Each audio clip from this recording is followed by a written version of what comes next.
بسم اللہ الرحمن الرحیم۔ کتاب تربیت السالک،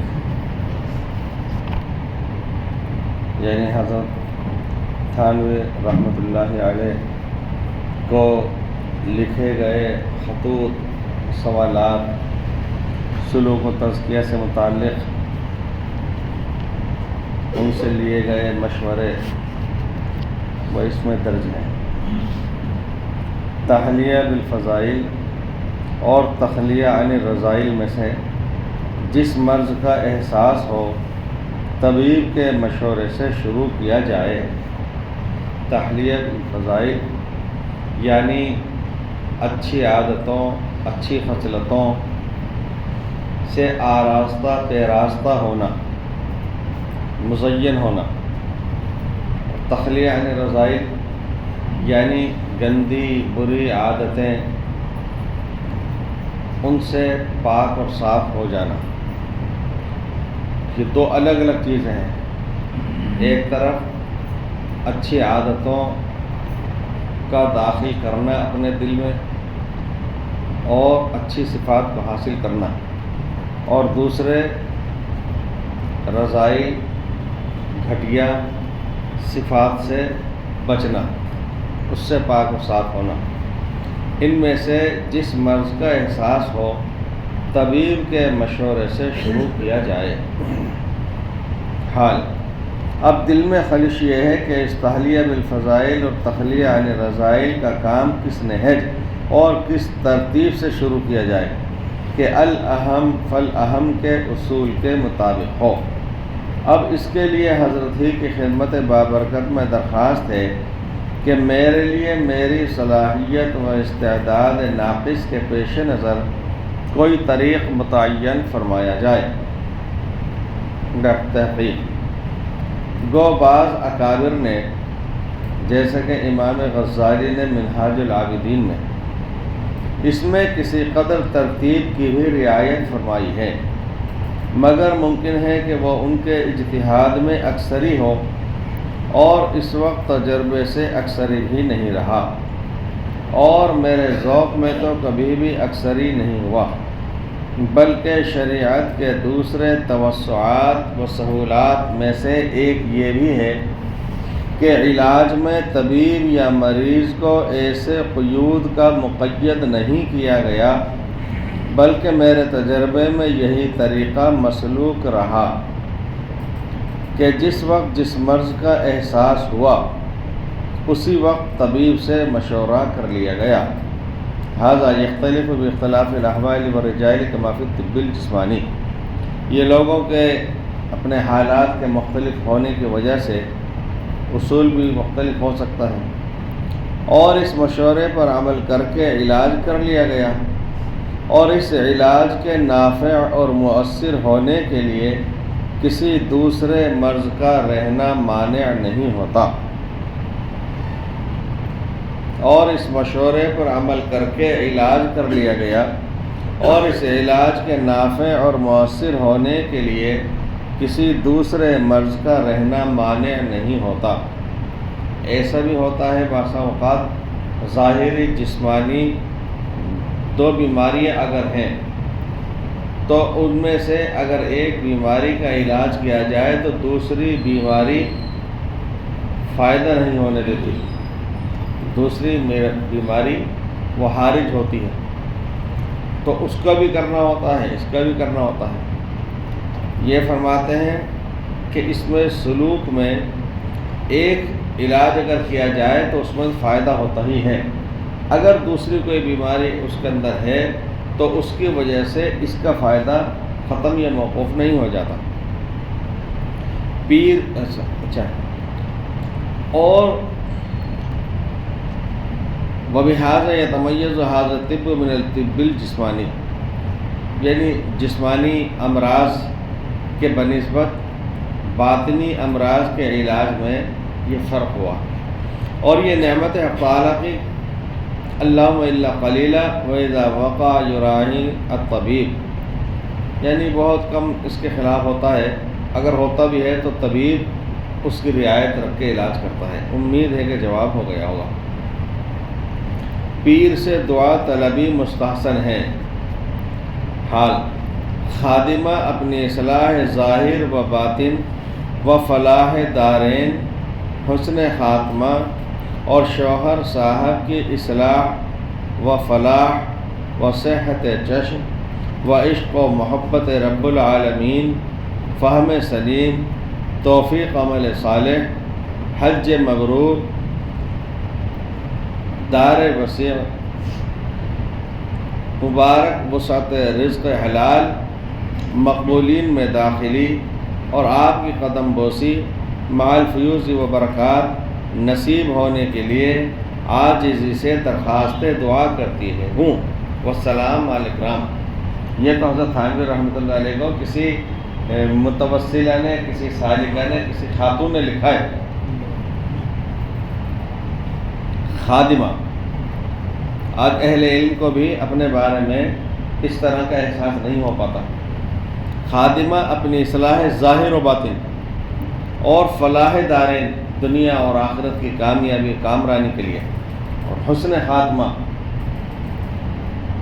اور شوہر صاحب کی اصلاح و فلاح، ان کی اصلاح و تربیت بھی ہو اور ان کو کامیابی بھی حاصل ہو، صحت چشم، آنکھوں کی صحت اور رب العالمین سے عشق و محبت ہو، فہم سلیم، ایسی سمجھ جو سلامتی والی ہو۔ بعض دفعہ آدمی اپنے آپ کو ہوشیار کچھ حد سے زیادہ سمجھ لیتا ہے اور اس کی ہوشیاری اس پر الٹی پڑ جاتی ہے۔ فہم سلیم، توفیق عمل صالح، یعنی ایک ایک جملے کے اندر، ایک ایک کلمے کے اندر سمیٹ رکھا ہے بڑے بڑے مضمون کو۔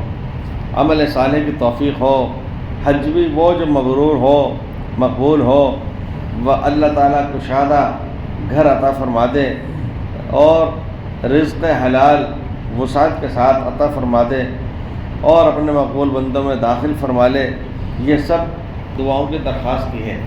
اور ایک آخری دعا کی درخواست یہ کی ہے کہ آپ کی قدم بوسی بھی حاصل ہو جائے۔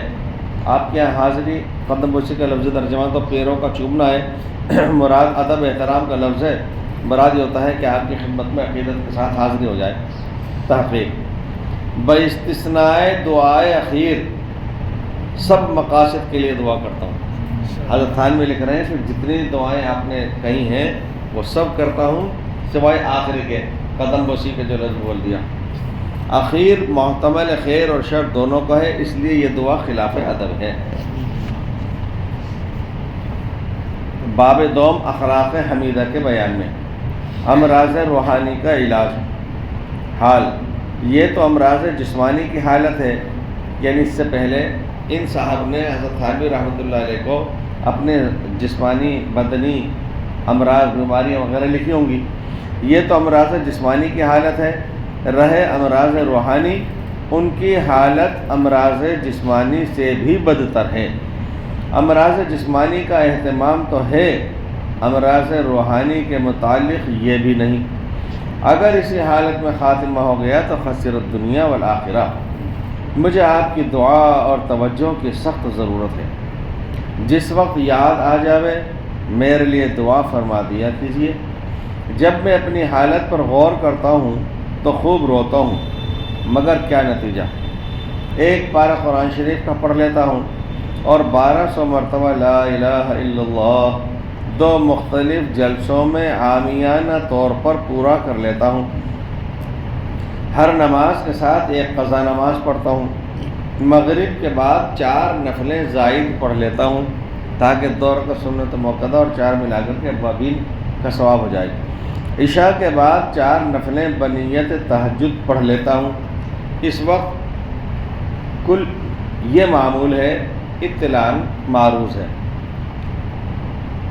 تحقیق، امراض روحانی کا ایک علاج جیسا اختیاری ہے اور اس میں اہتمام کی ضرورت ہے، دوسرا علاج غیر اختیاری بھی ہے، یعنی سقم یا ہم یا غم، بیماری، ذہنی فکر، رنج و غم۔ اگرچہ طاعت غیر واجبہ میں کماً یا طاعات واجبہ میں کیفاً کچھ نقص یا خلل ہی واقع ہو جائے تب بھی باطنی نفع اس پر مرتب ہوتا ہے۔ کمن یعنی کوانٹٹی، کیفاً یعنی کوالٹی۔ اگرچہ کلفت کے غلبے سے یا ادراک کی کمی سے اس وقت محسوس نہ ہو، مگر ترتب تو اسی وقت اور احساس بعد میں ہوتا ہے۔ کئی مرتبہ ایسا ہوتا ہے کہ آدمی جو طاعات کیا کرتا ہے، ذکر استغفار کرتا ہے، اس کو بظاہر احساس ہوتا نہیں ہے، محسوس نہیں ہوتا اس کا فائدہ، حالانکہ اس کا فائدہ اس کو یقیناً ہو رہا ہے۔ جیسے مثال کے طور پر ایک مرتبہ مولانا اعزاز علی صاحب امروہی نے حکیم اجمل صاحب سے دہلی سے وہ دوا منگواتے تھے وقتاً فوقتاً ایک مرتبہ، تو جو صاحب دوا لینے کے لیے آئے وہ ان کو بھی حکیم صاحب نے الگ سے ایک دوا دی کہ یہ دوا تم استعمال کرنا، خادم کو دی کہ یہ دوا تم استعمال کرنا۔ خیر انہوں نے استعمال کری، خادم معلوم اس کو بھی نہیں کس بات کی دوا ہے۔ جب دوسری مرتبہ وہ آئے دوا لینے کچھ مدت کے بعد، تب اس نے یہ خادم نے یہ بتلایا کہ ہاں مجھے فلاں تکلیف تھی گلے کی، وہ اب نہیں رہی۔ تو انہوں نے کہا کہ جب تم بات کر رہے تھے تو تمہاری آواز سے مجھے معلوم ہوا تھا کہ تمہیں یہ شکایت ہے، تو میں نے اسی کی دوا دی تھی۔ تو جس وقت میں مریض دوا لے رہا ہے اس کو خود کو نہیں معلوم کہ وہ کس کام کی ہے اور اس سے کیا فائدہ ہوتا ہے، لیکن نتیجہ تو مرتب ہوا۔ اسی طرح دینی اعتبار سے بھی یہ طاعات وغیرہ کرنے پر اثر مرتب ضرور ہوتا ہے۔ اب اس کا غم نہ کیجیے، اگر ازالہ غم پر قدرت نہ ہو تو پھر یہ غم بھی علاج ہے۔ باقی دعا میں اس جز کو بھی شامل کر دیا ہے۔ ضعف جسمانی کے سبب مداومت نہ ہونا۔ کبھی کبھی ایسا ہوتا ہے کہ انسان جو معمولات کرتا چلا آیا ہے تو جسمانی بیماری کمزوری کی وجہ سے اس کا اہتمام نہیں ہو پاتا، یہ مقدار میں کمی ہو جاتی ہے۔ یہ لکھ رہے ہیں کہ میرا حال تباہ یہ ہے کہ مختصر سے مختصر ذکر کا معمول رکھا تھا، اس پر بھی مداومت نہیں ہوتی، پابند نہیں ہو پاتی۔ جماعت نماز میں بھی اکثر مسبوق ہونے کی نوبت آتی ہے۔ جب ایسا ہوتا ہے تو آئندہ کے لیے احتیاط کا عزم کر لیتا ہوں، مگر پھر جس دینی یا دنیاوی مشغلے میں ہوتا ہوں اس کو فوراً چھوڑ دینے اور جماعت اور تکبیر اولیٰ کی طرف سبقت کرنے میں غفلت ہوتی ہے۔ جانتا ہوں کہ قصور اختیاری ہے اور استعمال اختیار کی کوشش بھی کچھ کرتا ہوں، مگر غفلت سب پر غالب آ جاتی ہے۔ آخر شب کے نوافل تو مدت سے وقت پر نہیں ہوتی۔ صبح کو صلاۃ ضحیٰ چاشت کی نماز کے ساتھ قضا کرتا ہوں۔ نہ تواں نہ تن درد از طبیباں، یعنی معالج سے حکیم سے اپنا درد چھپانا نہیں چاہیے، چھپایا نہیں جا سکتا۔ میرا وجود اگر میرے لیے ہی باعث ننگ ہوتا تو اتنا فکر نہ ہوتا، مگر شرم اس کی آتی ہے کہ حضرت والا کی غلامی کی نسبت لوگوں میں مشہور ہو گئی۔ جی چاہتا ہے کہ کوئی اس نسبت کو نہ سنتا تو اچھا ہوتا، اس لیے دعا و ہمت کا بہت زیادہ محتاج ہوں۔ تحقیق اس کا سبب ضعف جسمانی ہے، جس کا اثر عزم پر طبعاً ہوتا ہے، جس میں ایک گونا غیر اختیاریت کا بھی درجہ ہے، مگر یہ اللہ تعالیٰ کی نعمت ہے کہ اس کا احساس ہے اور اس کا قلق ہے، اس میں لگا رہنا چاہیے۔ انشاءاللہ تعالیٰ اسی کی برکت سے درجۂ مطلوبہ بھی میسر ہو جائے گا، حقیقتاً یعنی وقوعاً، یا حکماً یعنی اجراً و اثراً، یعنی حقیقت میں وہ درجہ حاصل ہوگا، مطلوب حاصل ہوگا۔ کبھی تو حقیقت میں یعنی واقعی طور پر حاصل ہو گیا، اور اگر مان لیجئے کہ وہ اس انداز سے حاصل نہیں ہو پا رہا تو اس میں تو کوئی شک نہیں کہ جو بھی نیکی کی جا رہی ہے یا معمول کیا جا رہا ہے اس پر اللہ تعالیٰ جل شانہ کے یہاں اجر تو مرتب ہوگا ہی، ثواب تو اس پر ملے گا ہی، نتیجہ اس کا ضرور نکلے گا۔ یہ حالت ضعفاء کو، کمزور لوگوں کو اکثر پیش آتی ہے۔ چھیڑ خوباں سے چلی جائے اسد، گر نہیں وصل تو حسرت ہی صحیح، تخلیہ کاملہ سے تجلیہ بھی ہوتا ہے۔ حال چونکہ ان حضرات کے طرز تربیت سے اہتمام صرف تخلیہ کا معلوم ہوتا ہے، اس لیے کبھی کبھی دل میں یہ وسوسہ بھی گزرتا رہتا ہے کہ یہ سلوک کیسے طے کراتے ہوں گے، اس کا علاج ارشاد فرمائیں۔ تحقیق شیوخ مجتہد ہوتے ہیں، ان کی یہی رائے ہے کہ تخلیہ کاملہ سے تجلیہ بھی ہو جاتا ہے، یعنی اپنے دل کے اندر جو بری عادات یا صفات ہوں تو اس کو ہٹانے سے، خالی کرنے سے اپنے آپ دل کے اندر صفائی اور جلا بھی پیدا ہوتی ہے۔ اسباب دینیہ کو ترک کرنا توکل نہیں، اسباب دینیہ کو ترک کرنا توکل نہیں۔ حال حضرت والا بحمداللہ وقت ملاقات تو محسود کو سلام کرنے میں پہلے ہی سے دریغ نہیں کرتا ہوں، آئندہ حسب ارشاد حضرت اقدس ایسے موقع پر جبکہ محسود کی ترقی کا تذکرہ ہوتا ہو بیٹھا کروں گا اور اس کے لیے دعائیں ترقی کرتا رہوں گا۔ یعنی یہ صاحب یہ لکھ رہے ہیں کہ مجھے بعض دفعہ کسی سے حسد بھی ہو جاتا ہے، جلن بھی ہو جاتی ہے، لیکن آپ کے مشورہ دینے کے مطابق اگر جس سے مجھے حسد ہوتا ہے اس کی کہیں تعریف و توصیف بیان ہوتی ہے تو میں بیٹھ کر کے اس کو اچھی طرح توجہ سے سنتا ہوں، اس میں شریک رہتا ہوں، سلام میں پہل کرتا ہوں اور اس کے لیے مزید ترقی کی دعا کرتا ہوں۔ پھر یہ حسد کیسا ہے؟ حسد کا تو مطلب یہ ہے کہ جس سے حسد ہو آدمی کوئی جلن یہ ہو کہ اے اللہ مجھے تو چاہے یہ چیز میرے نہ ملے لیکن اس سے تو جاتی رہے، لیکن ان صاحب کو حسد جس سے ہو رہا ہے اس کے پیٹھ پیچھے اس کے لیے مزید ترقی کی دعائیں کر رہے ہیں۔ ہمارے حضرت مفتی صاحب فرمایا کرتے تھے کہ حاسد کو جب کسی سے حسد ہوتا ہے تو در حقیقت اس کی ناراضگی اس پر نہیں ہوتی، اس کی ناراضگی اللہ جل شانہ پر ہوتی ہے، مجھے تو نہیں دیا اس کو دے دیا۔ تحقیق اللہ تعالیٰ نافع فرمائے، انشاءاللہ تعالیٰ اور نافع ہوگا۔ خلاف اخلاص امر دنیاوی ہے نہ دینی۔ حال تہجد کے وقت اٹھتے ہوئے جب نفس میں کاہلی و سستی پیدا ہو جاتی ہے تو کبھی خیال ہوتا ہے کہ اگر تو نے اس کی یعنی تہجد وغیرہ کی پابندی نہیں کی تو حضرت کو یعنی جناب کو اپنی حالت سے کیا اطلاع دے گا۔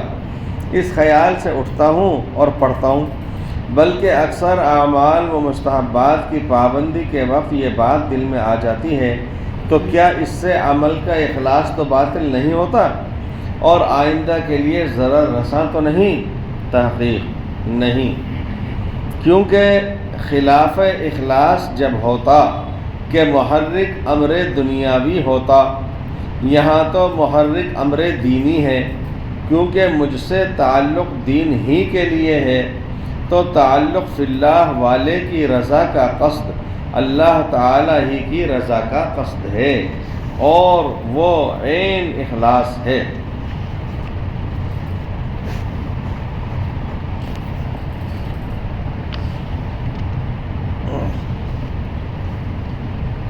بیماری کی وجہ سے کمی معمولات میں مضر نہیں۔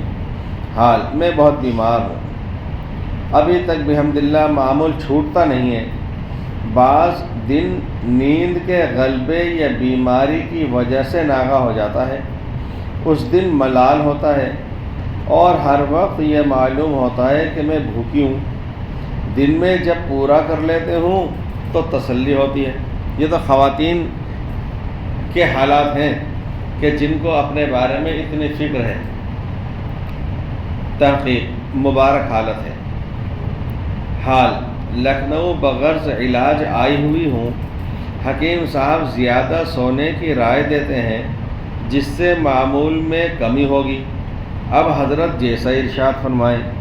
تحقیق جتنا سونے کو وہ بتلاتے ہیں اس سے زیادہ سو، صحت کاملہ تک معمول میں تخفیف کر دو، ثواب پورا ملے گا، چونکہ جو آدمی اپنی صحت اور اپنے صحت تندرستی کے زمانے میں جو اعمال خیر کرتا ہو، بیماری آزاری کے زمانے میں نہ کیے جانے پر بھی، یہ کم کیے جانے پر بھی اتنا ہی اجر و ثواب ملتا ہے۔ جو شخص حالت اقامت میں، اپنے وطن رہتے ہوئے حالت اقامت میں جو وہ معمولات کیا کرتا ہو، اگر سفر کی وجہ سے وہ چھوٹ جائیں یا کم ہو جائیں تب بھی وہی اجر و ثواب ملتا ہے۔ اسی طرح جوانی اور بڑھاپے کا ہے۔ حقائق مقصود ہیں، لطائف مقصود نہیں۔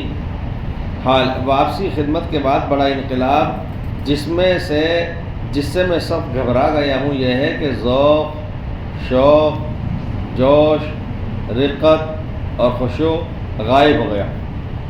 یہ تو حضرت تھانوی رحمۃ اللہ علیہ کے متوسلین کا حال ہے۔ ایک ایک لفظ اتنا نفع طلع جچا طلع ہے، لکھ رہے ہیں کہ حضرت کے پاس سے جب واپسی ہوئی اس کے بعد سے ذوق، شوق، جوش، رقت، طبیعت کے اندر نرمی آ جانا، آنکھوں میں آنسو آ جانا اور خشوع غائب ہو گیا۔ شروع میں تو تھا مگر اب تو بالکل نہیں ہے۔ تحقیق، کیا کوئی دینی ضرر ہو گیا؟ حضرت لکھ رہے ہیں کہ اگر وہ جوش و خروش اب محسوس نہیں ہو رہا لیکن عمل تو کر ہی رہے ہو تو اس سے کوئی دینی نقصان نہیں ہو گیا۔ حال اور طبیعت نہایت ساکن اور جامد ہو رہی ہے، ٹھہری ہوئی، رکی ہوئی، بند سی ہے۔ مجھے ذکر کرتے ہوئے بہت لطف آتا تھا، معلوم نہیں کہ اب کیوں نہیں آتا، سخت تردد ہے۔ تحقیق، کیا تردد پر اجر نہیں ملتا؟ اور کیا ذوق اور شوق سے بھی اجر ہی مقصود نہیں؟ اگر آپ وہ معمولات، ذکر اذکار زیادہ لطف اور لذت کے ساتھ کرنا چاہتے ہیں اس پر ثواب ملے گا، تو اگر آپ کو وہ لذت محسوس نہیں ہو رہی اور پھر کریں گے تو کیا وہ ثواب میں نہیں ہوگا؟ مقصود تو پھر بھی حاصل ہوگا۔ حال اگر حضور اجازت دیں اور مناسب سمجھیں تو جناب فلاں صاحب کو فرما دیں کہ وہ مجھے 2-1 مرتبہ 12 تسبیح کا ورد کرا دیں۔ تحقیق، اس کی حاجت نہیں، یہ قیود غیر مقصود ہے، مقصود صرف ذکر ہے۔ اگر کوئی نہایت موزوں رفتار سے چلتا ہو اور دوسرا غیر موزوں سے تو اصل مقصود منزل پر پہنچنا ہے جو دونوں رفتار سے حاصل ہو جاتا ہے۔ ایک طرف تیز رفتار گھوڑا اور دوسری طرف بوڑھا لنگڑا بیل، دونوں کی رفتار الگ الگ ہے لیکن ایک نہ ایک دن کبھی نہ کبھی اپنی منزل پر پہنچ تو جاتے ہی ہیں۔ آگے رہی موزونیت، اس میں اور مصالح زائدہ ہیں جن پر منزل کی رسائی موقوف نہیں۔ حال میرا خیال ہے کہ میرا قلبی لطیفہ اس میں ذات اللہ کا ذاکر ہے۔ کسی زمانے میں حضور سے اس کی اجازت لے کر لطائف ستہ کی کوشش کیا کرتا تھا۔ تحقیق، حقائق مقصود ہیں، لطائف مقصود نہیں۔ حال حضور سے دور ہوں، سمجھ میں نہیں آتا کہ یہ اذکار صحیح طریقے سے کیوں کروں۔ تحقیق، یہ معلوم کرنا کیا مشکل ہے؟ دل اور زبان دونوں کو شریک رکھنا یہی طریقے صحیح ہے، یعنی جب زبان سے ذکر ہو رہا ہو تو دل بھی زبان کا ساتھ دے رہا ہو۔ حال اور ان کے ثمرات سے بہرہ اندوز ہوں، یعنی ان ذکر اذکار کا مجھے فائدہ اور نتیجہ بھی پہنچنا چاہیے۔ تحقیق، ثمرات کی روح اجر و قرب ہے، یعنی ذکر اذکار کا جو اصل نتیجہ اور پھل ہے، جو مقصود ہے وہ یہ ہے کہ اللہ تعالی شانہ کے یہاں سے اس پر اجر، جزا اور ثواب ملے، وہ بھی حاصل ہے۔ اللہ تعالیٰ کی نزدیکی، قرب، تقرب حاصل ہو، وہ بھی اس کے اندر موجود ہے۔ حال میں تو پھر اپنے اسی جوش و ولولے اور سوزش کا متمنی ہوں، میں تو پھر اپنے اسی جوش و ولولے اور سوزش کا متمنی ہوں اور پھر وہی خشوع اور رقت چاہتا ہوں۔ تحقیق، کیا ملے گا؟ مذہب عبد کا یہ ہے اور ہونا چاہیے آنچ ساقی ماریخ میں لطفست، یہ لفظ سمجھ میں نہیں آ رہا کیا ہے مطلب اس کا. یہ ہوا کہ پلانے والے نے جو چھلکا دیا اسی میں لطف ہے. ہمیں تو وہی کافی جو پلانے والا چھلکا دے، جو بھی دے دے. سبحان اللہ